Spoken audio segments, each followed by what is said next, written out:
এই আত্তাবিব আল ইসলামী এতিমখানা মাদ্রাসা এই পূর্ণ ময়মনসিংহ নগরীর জন্য রহমত।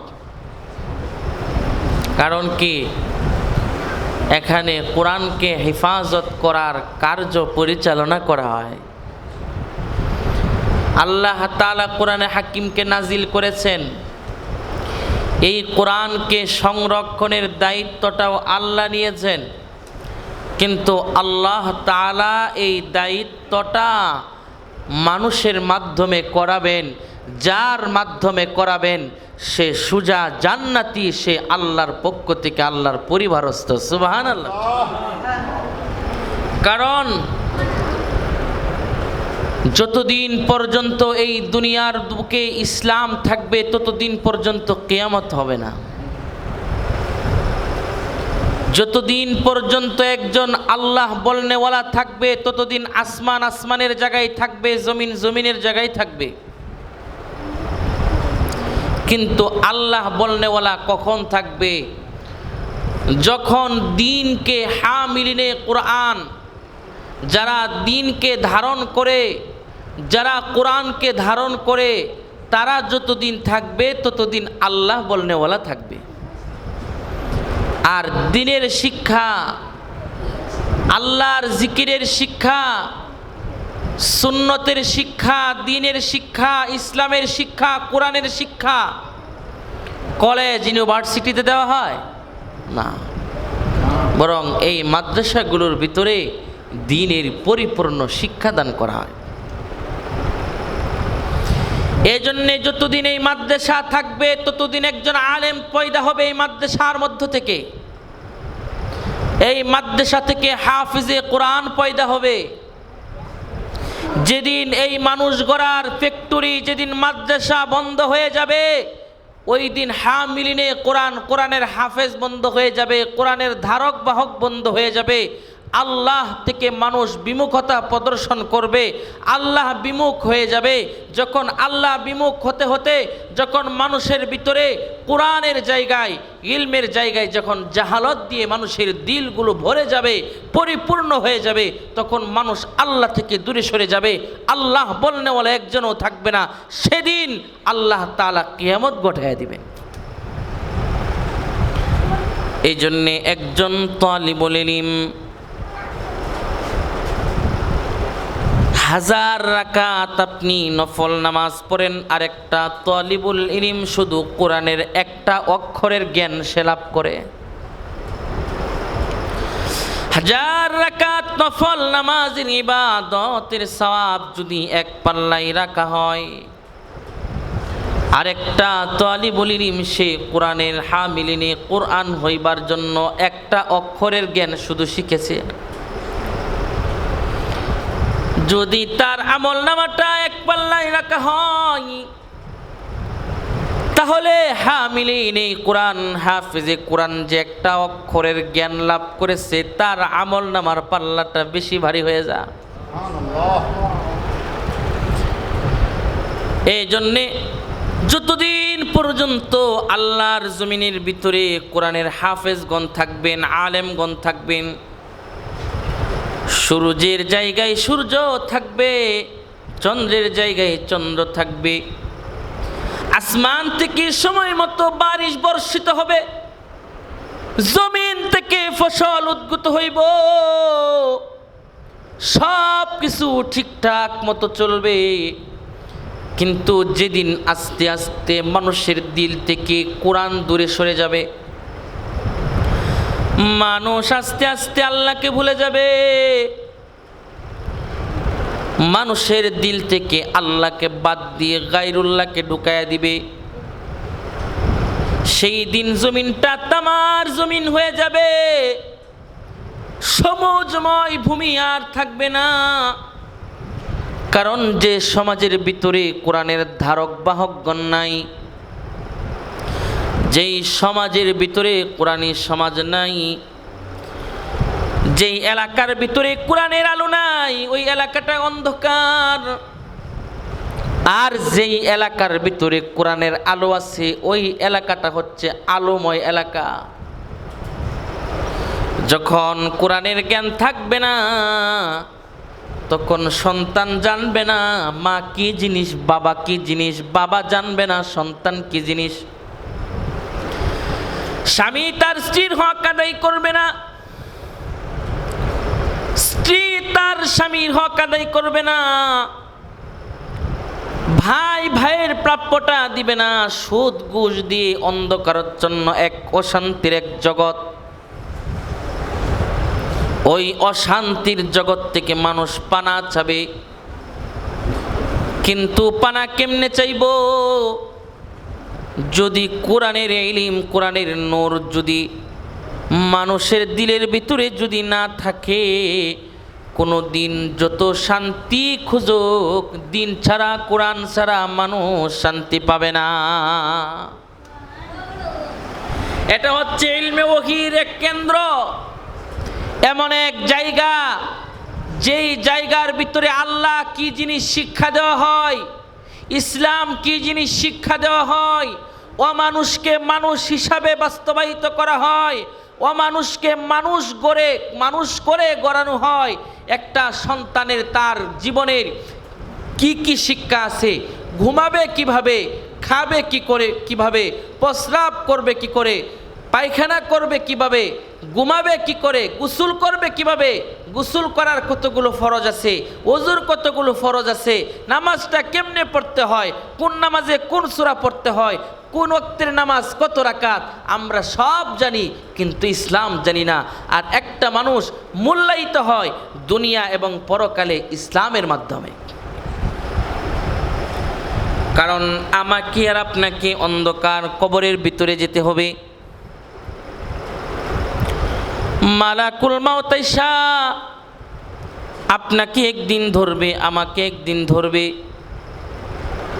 আপনি যখন কবরে চলে যাবেন, দুনিয়ার কোনো চিজ আসবাব, ধন দৌলত, পদ পদবী কিছুই কিন্তু সাথে যাবে না।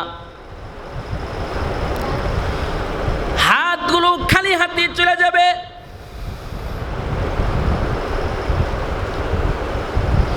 ইন্নামাদ দুনিয়া দায়রা, দুনিয়াটা এমন এক চুরকির মতো ঘুরতেছে। আজকে আপনি ধনী, আগামীকাল আপনি গরিব, একদিন আপনি ভালো, আরেকদিন আপনি খারাপ, একদিন সুস্থ, আরেকদিন আপনি অসুস্থ। হাসিলুহা ফাউতুন ওয়া আখিরুহা মাউতুন। দুনিয়াতে আপনি যা কিছু অর্জন করবেন, দুনিয়াবি যা কিছু অর্জন করবেন, সব কিছুই আপনার হাত থেকে চলে যাবে। কিন্তু সর্বশেষ কথা হলো তাওআন ওয়া কারহান ওয়া ইলাইহি তুরজাউন। ইচ্ছায় আর অনিচ্ছায় আপনাকে তার দিকেই ফিরে যেতে হবে। যেদিন আপনি ফিরে যাবেন, ওই দিন কিন্তু আপনাকে খালি হাতে ফিরতে হবে। ঘর বাড়ি, টাকা পয়সা কোনো কিছু আপনার সাথে যাবে না। যে কারণে পৃথিবীর সবচেয়ে বড় বাদশা, দুইজন মুসলিম বাদশা, দুইজন কাফের বাদশা, যারা সারা দুনিয়াকে পরিচালনা করেছে। কাফেরদের ভিতরে একজন হচ্ছে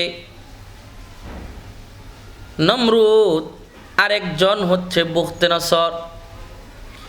মুসলমানদের ভিতরে একজন হচ্ছে হযরতে সুলাইমান, আরেকজন হচ্ছে বাদশাহ যুলকারনাইন। যুলকারনাইন এমন এক বাদশার নাম, যেই বাদশাহ সারা দুনিয়া পূর্ব থেকে পশ্চিম, উত্তর থেকে দক্ষিণ, মাগরিব থেকে মাশরিক, জুনুব থেকে শিমাল, সারা দুনিয়াটা তার রাজ্য পরিচালনা করেছেন। উনি যখন ইন্তেকাল করেন, তার ওজিরদেরকে বলে গেছে, ও আমার অধীনস্থরা রে, আমি যখন মরে যাব, তখন আমাকে যখন কবরের ভিতরে দাফন করবা,